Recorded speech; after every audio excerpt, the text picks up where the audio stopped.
नायगिरि गासैबो रायजो राजाफोरखौ गिबियावनो बरायग्रोनानै लाबाय नंगौ नैबे समाव आं दङ बाक्सा जिल्ला सालबारि महकुमानि बेन्दोङाव थानाय रुपहि हालामाव रुपहि बाजाराव दिनै गंसे आरके बेकारि दखान बेखेवदों दिनै बे दखानाव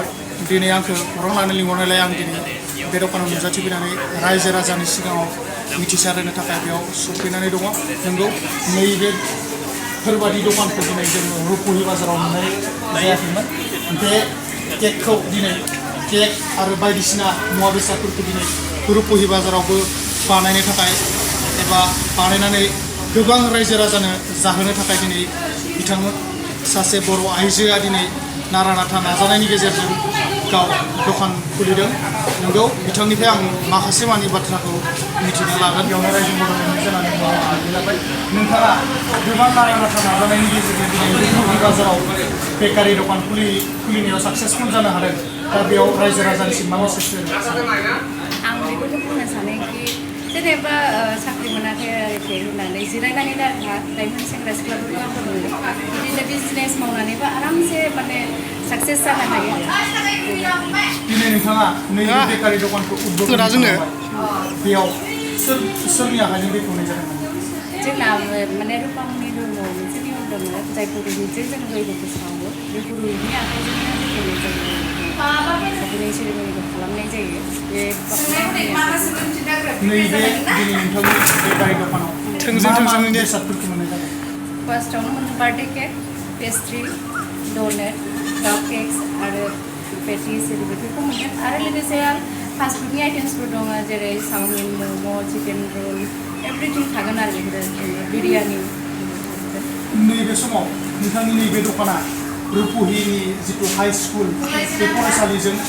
जोबोद एटाच खाथियावनो दं फरायसाफोरनिफ्राय माबायदि रोखोमै जेनेबा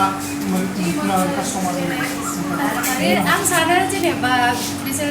नायफैदों सापर्ट खालामदों लेजार टाइमाव फैनानै जाफैनानै टेस्टखौ मिथिगोन माबायदि बिदिनो आंखौ सापर्ट खालामनानै थागोन आं सानो आरो मिथिनानै मोनबाय बेनि गेजेरजोंनो आरोबाव आं माखासे मानि बाथ्राखौ मिथिनानै लानो नाजागोन नोंथांनि जितु बे गोब्राब नाजानाय बेखौ नोंथाङा माबोरैहाय जागायजेनदोंमोन फार्स्टआवनो आङो जेनेबा फार्स्ट लकडाउन जेला 2020आव माने आं सानदों आरो माने मबाइलाव आं नायो मेरला बिदिनो माने न'आव थानानै माबोरै आर्निं खालामनो हायो फार्स्ट माने फिसाजोबो दं नालाय उन्दै नालाय आं माने बाहेरायाव थांना बिजनेस खालामनो हाया जबबो मोनखायाखै ओमफ्राय आं सानबाय हम बेकारिखौ आं साबसिन मोननानै माने बेखौ आङो गुवाहाटियाव पाथुरियाव लाहैनाय जादों आरोना ओमफ्राय लानानै 2020आव लानानै 21निफ्राय आं हम बेकारि स्टार्ट खालामदों ओमफ्राय किसुमान खायसे माने फाइनान्सियेलि बा माबा मोनसे प्रब्लेम्सनि थाखाय आङो जेनेबा अपेनलि बिदि मार्केटाव होनो हायाखैमोन ओमफ्राय दिनै जेनेबा आंनि बिब'नि सापर्टआव जेनेबा आं साक्सेस खालामनो हादों आरो बेखायनो आं बिसोरखौ सानो रोजा रोजा आंनिफ्राय माने थेंक इउ दं आरोना मानसियानो केकखौ मोननो थाखाय बार्थडेफोराव लानो नागिरो बे बेलायाव नोंथांनि कन्टेक्ट नाम्बारखौ फोसावना होनो हागोन